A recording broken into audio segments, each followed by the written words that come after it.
Hey everybody, it's Carl from Mortals Inc. Podcast. I got John with me again over here. We're going to talk about something cool, and I got Mikey on the mic, and I don't want to forget that. Mike on the mic. Forgot that. So John, what I'm going to talk about first is great trilogies. Great trilogies like Great trilogies. Lord of the Rings, which may have come up once or twice before. Another one. Star Wars. Ugh. Another one. Come on, Mike. Harold and Kumar.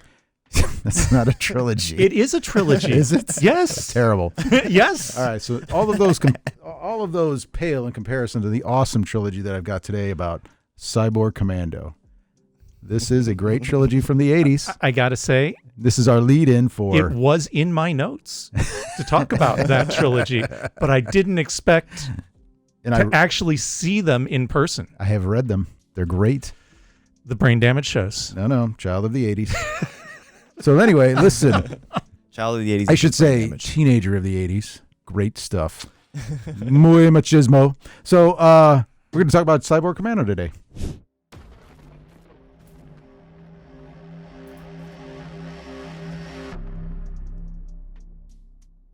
John, take it away. What do we got for Cyborg Commando? So Cyborg Commando came out in 1987. Great role-playing game. From New Infinities Production. Great role-playing game. Might not be the term I would use to describe it, but wait, we are all entitled to our opinion. It's got Gary Gygax on the cover. It does. Frank Menser. Yep. Kim Moen. Yep. So it's got to be great. New Infinities Production was the company that Gygax started in the fall of 1986. He left TSR in 1985. And said, I will never work in role-playing games again.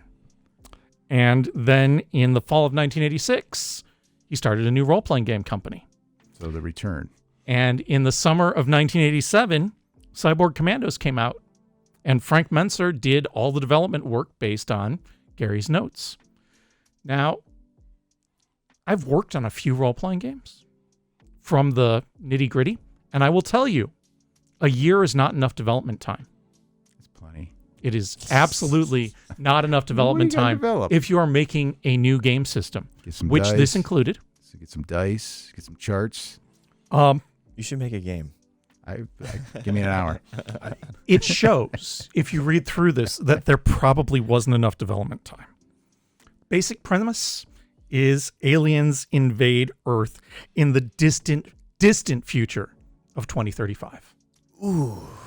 That is pretty distant back then. That makes you guys feel good. It was now, 50 though, years ahead, right?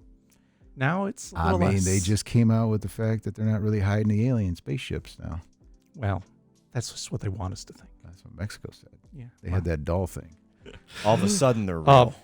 And only cyborgs can defend the wasteland from the alien invaders. Now, for perspective, labor intensive. I do want to point out that this came out in 1987. And that's the same year that RoboCop came out. Oh, snap. Stop. That is the greatest movie. No, it's not. It's a great flick. It's the top 10 of my... yeah. It's a great flick. I kind of live my life on it. I don't think it's coincidence that Cyborg Commando came out at the same time as RoboCop. Listen, RoboCop, The Predator. What else was there? Well, I mean, Aliens is also from this same era, right? But go see Alien. In terms of role-playing games, the same year, the same time frame that this came out. This was 87. It was developed in 86. In 86, GURPS came out. Marvel Superheroes came out. Warhammer Fantasy Roleplay came out. And Ghostbusters came out. These were all game systems that are still around. 3 out of 4 hits aren't bad. In 1987, Ars Magica came out. All right. Good game. Talos Landa came out. And the one we just talked about, Teenagers from Outer Space, came out. John, see, this we're probably would differ, but go ahead. So there was some fairly advanced game design that was coming out at this same era.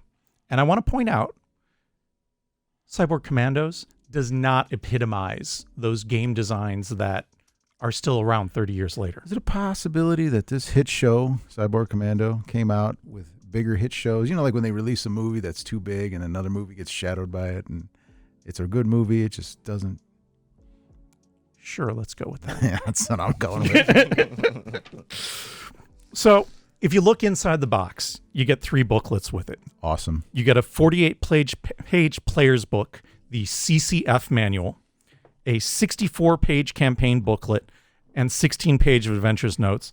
Plus, you get 2d10 with it, and they are pre-inked. That was a big deal in the 80s. It was. This was like somebody. Oh, were they like blank and they just like? Yeah, you had to put Very- wax on. You would them. get a crayon with your dice, and you had to color in the. Wow. Color By in the the way, dice. you ever find dice that are old and beat up and they don't have ink on them? They're worth a lot of money. Well, they're worth more if they're not beat up. Well, but you're going to get them mostly beat up. But yeah, if you ever see dice without ink on them and they're old, you can tell they're old. Put them to the side. Give them to me. Give them to you. They're worth Carlos will take them to a special place. Yeah, there's a special place I take them, and then there's like an underground auction. Anyway, What you're also flipping through is this Oh. one includes the 3 adventures that were also published for it. film at 11. And then there were the 3 novels. Like I said, they were in my notes. I didn't expect you to actually pull them out. I am a collector. I'm a connoisseur.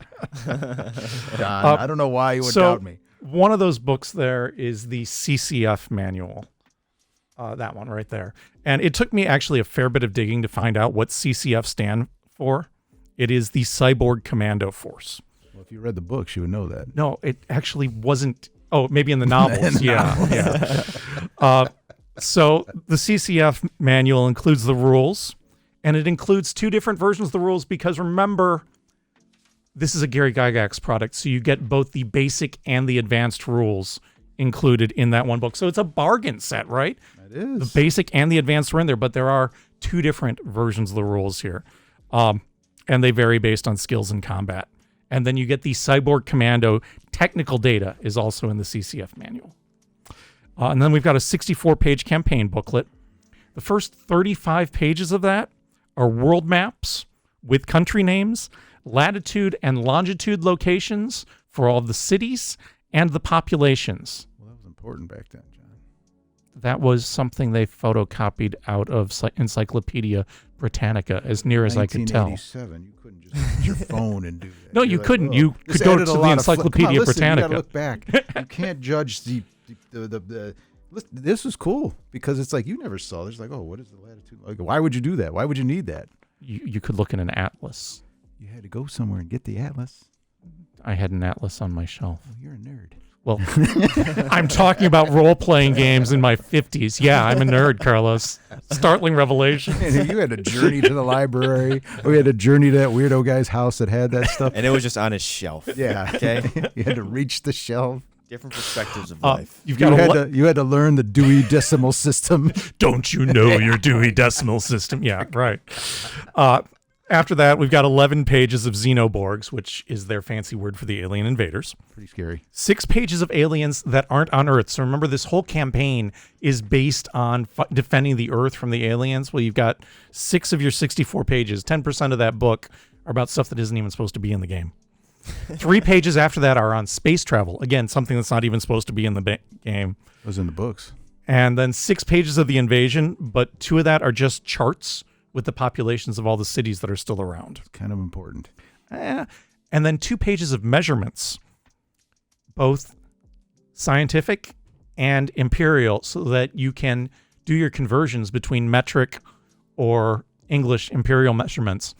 But the conversions are wrong. You mean the better and the worse?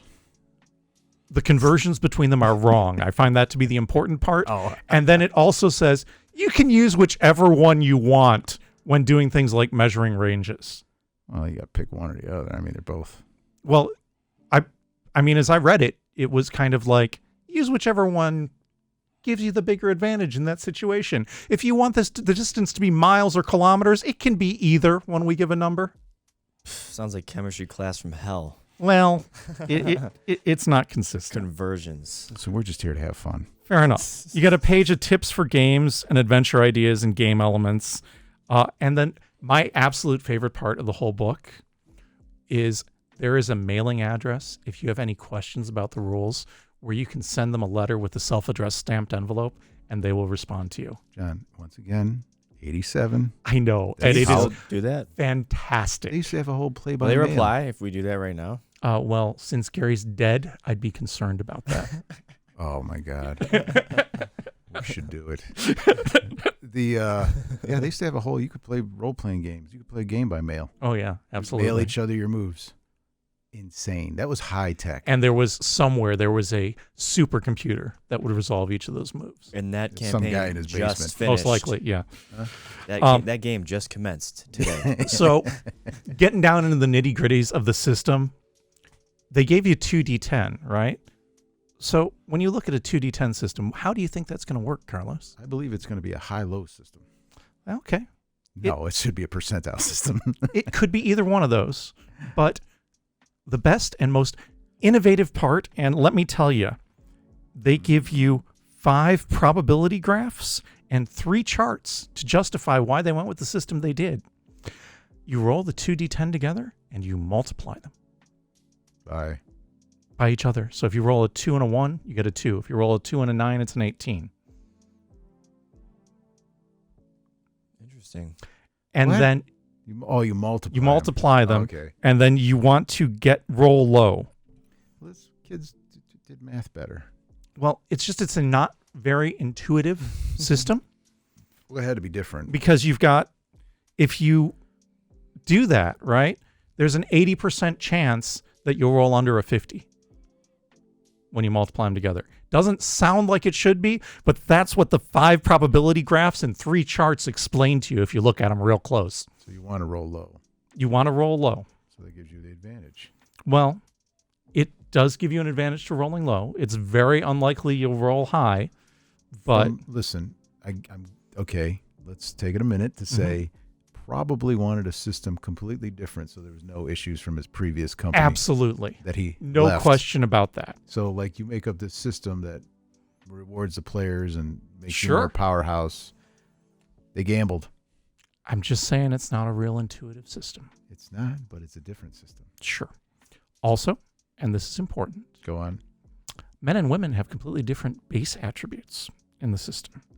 Okay. And there is an expansive skill list in here, like 90, 100 different skills, but characters get 3 of them on average. So, like, there's skills for specific styles of cooking and Have you read the painting. book? Have you read the book?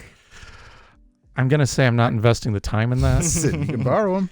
Sign John- them John out. You are reads- so generous. Sign them out. John mo- reads and it's writes it's a lot. It's a weekly rental And you got to remember, per copy. these are cyborgs, right? And there's a whole lot of rules and descriptions about how this cyborg body works.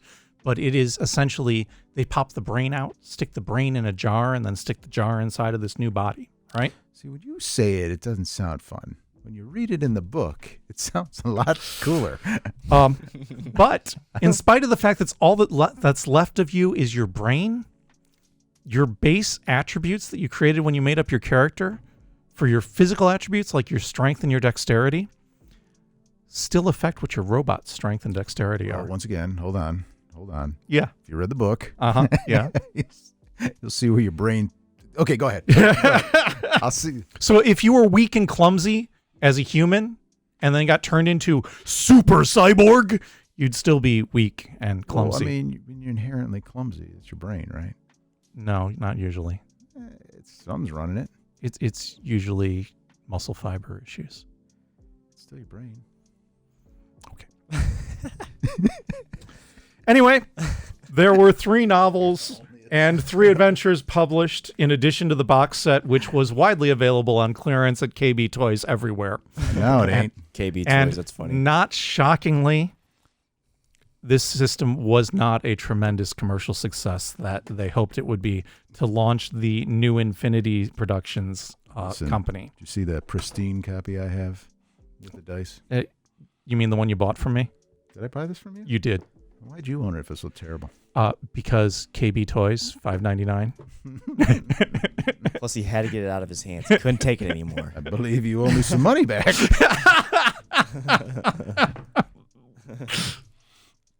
So anyway, it's funny you say that, but who wrote these? Same people. Oh, it's Gygax. Gygax wrote them all. Gygax, Kim and Pamela O'Neill. Actually, they're pretty good.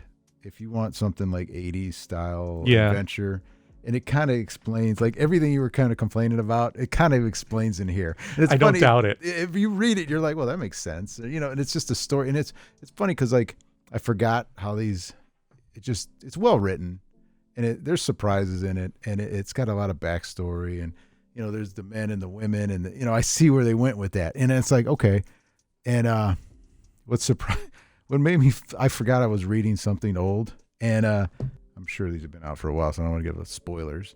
I think we're past that stage. We're past spoilers, but there's dust on those. It's not quite 40 years, but it's getting there. So listen, it's not like everybody comes out all right. It has that whole people die, and again, it drew on RoboCop. Yeah, but traumatic things happen, and you're like reading, you're like, oh wow, I was like, oh wow, I can't believe that happened, or you just weird. You're like, it kind of got engaged in the story, and then it really gives you a background about the aliens. Like I don't know how much of the background there is, but like space travel and stuff. It is. You're like, it's not really like, hey, I'm going to Mars and beyond. It's more like, let me get to the moon. You know what I'm saying? Like, sure, okay, yeah. let me get to the satellite. Definitely 80s, like, oh yeah, when it was a big deal to put a satellite up, and every satellite had nukes in it. Of course they did. Probably did and still do. So those of you who feel safe, At least we have Starlink. yeah, right? yeah, Starlink's up there. That's worse, scarier. Anyway, so yeah, we've took a look through it. I'm not going to say I tried playing it because I looked through character generation and I didn't get past that point. I couldn't afford it when I was a kid, so I just wanted it. But then it was like it was always there, and somebody played it and they talked about it, and I'm like, oh, that's cool. And then it just had that negative. I'm guessing it didn't do well because, and I can't imagine since he left the company. I can't imagine the company helped him. Oh no, they certainly did. I'm sure they were like the old school, like what they would do in an hour now, of like getting bad reviews and everything. I'm sure they went over the top to say, "No, this game sucks. Our game's better." You know what I'm saying? Oh well, I'm sure, but he was also tapping into a market that wasn't established, right? Yeah, and he didn't have TSR's advertising budget to put an ad on the back of every Marvel and DC comic that came out that month. And then Gary Gygax is Gary Gygax, and he did what he did, and he'll be remembered for all that. Of course. But you can't be successful at everything. No, and there's certainly stuff in here that you can see where some of the ideas here flowed into Dangerous Journeys later. So there's a consistency of thought there, particularly the endless skill lists and the way the core character attributes are set up and the basic and the advanced system. I mean, all of those are consistent with that. But this was put to market too fast. I think there's other issues too, but the biggest thing I see is that it was rushed. Do you think that if somebody revisited this, it would be worth it? I think there's a lot of other post-apocalyptic games out there on the market already. I know, but think for the there niche. are elements of Fallout that are very similar to this. And I don't even know who you would try to talk to get access to the IP on this if you wanted to do something with it, because the fact of the matter is the company is gone. The people who owned the company, some of them are gone. I guarantee if you wrote something, you would get a Somebody letter. would find a way to sue you. Hey, I've been looking for you. But I think it could be. I think there are ideas here you could run with and have fun with, but I don't know that I think you could have a it lot of fun. would be worth the cost to track down the owners of the license and do it that way. Yeah, but honestly, John, I did enjoy these books, as dumb as they are. If you're looking for something to read, I'm a slow reader, but I read them, and if you're a fast reader and you want something fun to read, and it's like deep, and you're like, oh, this is actually a pretty good If you strip away from the Cyborg Commando, it's actually a pretty good Cyborg. And then John made it sound dumb about putting your head in a jar, but in here it's pretty good, and it explains a lot, and there's a lot of backstory to it, and it is, it's written from my only criticism of it is you can always tell when people write books based around military items who have no idea how the military. Oh, yeah.